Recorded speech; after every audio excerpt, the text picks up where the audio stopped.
Хейден оказалась в числе 170 собак, которых удалось спасти из мясной фермы в Южной Корее. Это страшное место смогли закрыть, а собачек увезли прочь. На тот момент несчастные существа жили в жутких условиях. Они ютились в тесных клетках и были вынуждены стоять на проволочном полу. Огромные щели в нижней части клетки вызывали у собак ужас, их лапы в любой момент могли провалиться в ячейку.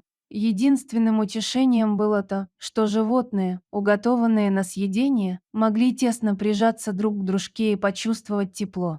Все собаки были лишены воды и пищи. Животных женского пола беспрерывно сводили, чтобы на свет появлялись все новые и новые щенки. Хейден оказалась среди них, и ей постоянно приходилось рожать детишек, которых у нее почти сразу отбирали на продажу.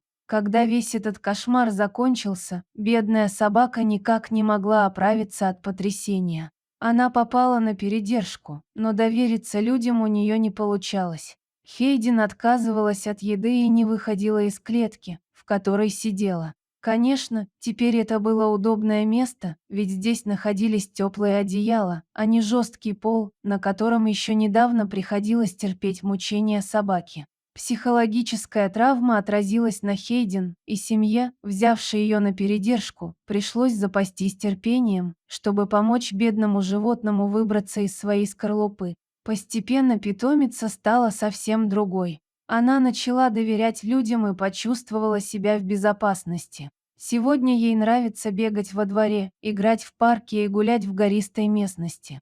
А еще Хейден обожает плавать в океане и весело барахтаться в снегу. Конечно же, ее балуют и кормят вкусняшками. У нее много игрушек и море любви, которую ей дарят люди. Но, знаете, что самое замечательное в этой истории? Спустя некоторое время семья, которая взяла собаку на передержку, так к ней привязалась, что расставаться уже не захотела. Хозяева официально удочерили нашу героиню и просто обожают эту улыбчивую девчушку.